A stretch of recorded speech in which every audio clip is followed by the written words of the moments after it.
friends are like old memories. They always remind you of your past, and we are reminding ourselves of the past episodes from this week of Good Company for the best of Good Company with me, Hollie Taylor.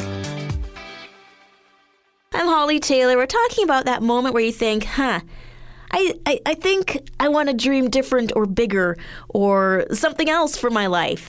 And you made some changes. Maybe they were difficult ones. Maybe they were easy, subtle changes. How did you find a new direction in your own life? Well, 3 things to keep in mind. If you can define your personal values, that will help you align all of the things that you're doing. If you can align them with things that are important to you, and you can get rid of the things that have creeped into your life that maybe you don't have any passion for, or they don't measure up to the new mark of, like we went through, your personal values. Also, envision the best possible self. Who could you be? Who do you want to be? And that will help you stay focused on who you want to become. Also, take a look at your daily choices. It is those small little things you do each and every day, those small little habits that can really lead you down a path where you will be happy and content, or one where you're wondering, where did I go wrong? So I'm curious, 905-338-1250, what are some of those things that you have done to find a new direction? Producer Mike, you knew it was coming. I had a feeling. Yeah, what have you done? Because you've made a lot of changes in the past 12 months. Yeah, I mean, the thing that sticks out to me was taking time off and just doing like a little reset. Mm-hmm. There's a time last April, I took some time off of work to do some mental health work, and I couldn't have been able to do that if I kept up with my schedule that I had. Yeah. The same old routine just had to take a bit of a back seat. Yeah. While I really focused on something else. So. Yeah. Stopping what you're doing, kind of focusing on what's important. Yeah, I find that really helpful. Yeah. Yeah, just shaking it up completely. And then the results is amazing. Also setting realistic goals. Got a text message here from Todd. He said realistic goals can really help make or break you. And that makes sense, because if you have unrealistic goals, as we talked about last week, compared to your realistic goals, you're going to have that sense of, I didn't live up to my own expectations. And then you can get down on yourself. So be as realistic as possible. You can catch us across the airways of Joy Radio in the Greater Toronto Area or on demand using the My Joy Radio app for Google and Apple devices. I've got a tasty story for you today. Actually, I don't know. It's kind of gross. I'm Hollie Taylor, and this is a ginormous pizza. It was at Los Angeles Convention Center. It literally was 14,000 square feet big. It was a perfect circle. It was done in like rows because, of course, they had to make sure they heated the middle.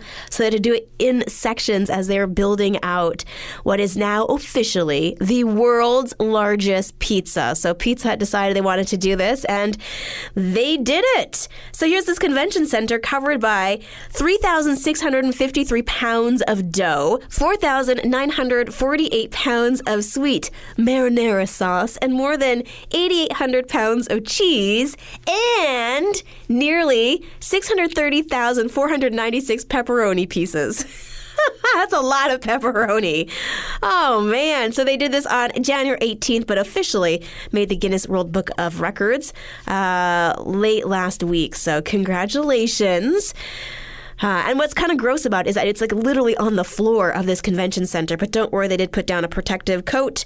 And then they laid out the pizzas and started to use this.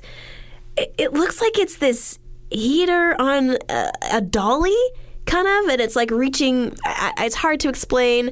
Just, it was cooked. I want to know, though, what happened to it next. I mean, it's a lot of pizza. A lot. Anyway, there you go.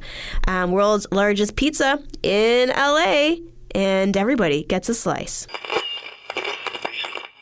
I'm Hollie Taylor. We're talking about the next career maybe that you're going to take, or You're at the end of your career and you're wondering, what would have happened? If I chose the second career option that I had laid out for me way back when, what career would that have been? 905-338-1250. Jordan says he actually wished that he had been a teacher.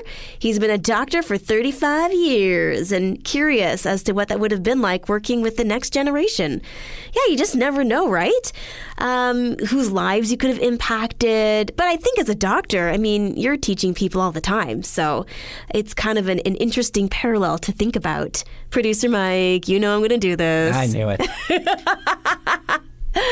You've done mechanic stuff. Yeah, that was my first choice, was a mechanic. But then you chose to switch to radio. That's right. That was my transition from career 1 into career 2. Now you're asking for a third one? I'm sorry. No, just stay in radio. Don't leave me. All right, I'll stay in radio. I honestly have no intentions of leaving the industry that I'm in. I like it. It feels like a good fit. Yeah. But you mentioned geology and archaeology, and when I was a kid, I wanted to be a paleontologist, dig up fossils. Ooh. I thought that would have been cool. Yes. So maybe that's in my future. I don't know. You're never too old. Yeah, there it is. Just to hang out somewhere in a desert and dust off rocks. Exactly. I love it. All right, so producer Mike, paleontology, me, archaeology. Sensing a trend here. We like to dig things up.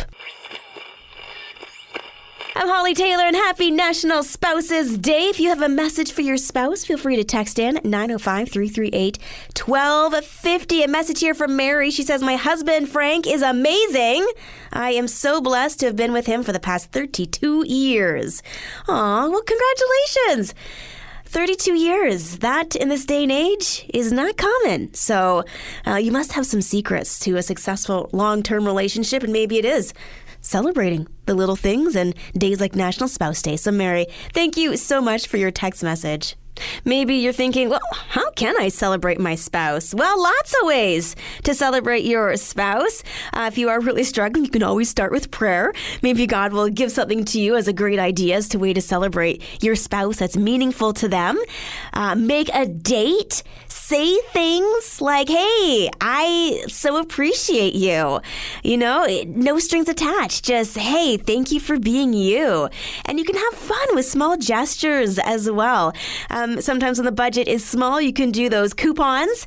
And instead of, putting some stress maybe in your family financially, doing those little things like breakfast in bed, surprising them with a small snack. That's one of their favorites. Maybe just going for a walk or just doing something you used to love doing. Leaving little notes around, giving words of encouragement. These are all small gestures that can be fun and that are a great way of celebrating our special someones. Tomorrow is a somber day, and it's a day where hopefully people will take a chance and some time to remember. It is the International Holocaust Remembrance Day, and I want to talk about it before the day actually happened, because often we get to the day and then we wonder, well, what do we do? How do we honor this day and the memories of people lost? And so I could not think of a better person to go to than Yael Eckstein, who is the president and CEO of the International Fellowship of Christians and Jews. What is the importance of this day? Thank you so much, Hollie. As the president of the International Fellowship of Christians and Jews of Canada, it's important, not only to me, but to the world, to continue to talk openly about the Holocaust. This Friday is International Holocaust Remembrance Day and marks the anniversary of the liberation of Auschwitz-Birkenau, the largest Nazi death camp during the Holocaust. 6 million Jews and millions of other victims of Nazism perished at the hands of hate. As we take time to mark the anniversary of one of the darkest periods of our generation's history, I want to urge my Christian brothers and sisters to remember their Jewish brothers and sisters. In Canada and around the world today, incidents of anti-Semitism are at a 40-year high. At the same time, 32% of students in North America don't know what to think about the Holocaust. They think that the number of Jews who died has been exaggerated, or they question whether the Holocaust even happened.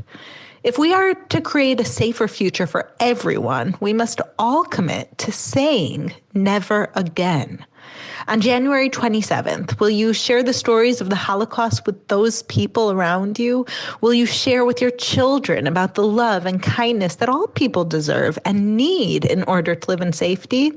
If you want to learn more about the International Fellowship of Christians and Jews, you can visit ifcj.ca. Oh, such great words of wisdom, some great advice as to how to move forward and also how to have conversations with our children about this very difficult conversation that has to happen. We cannot forget. Yael Eckstein, thank you so much for calling in today.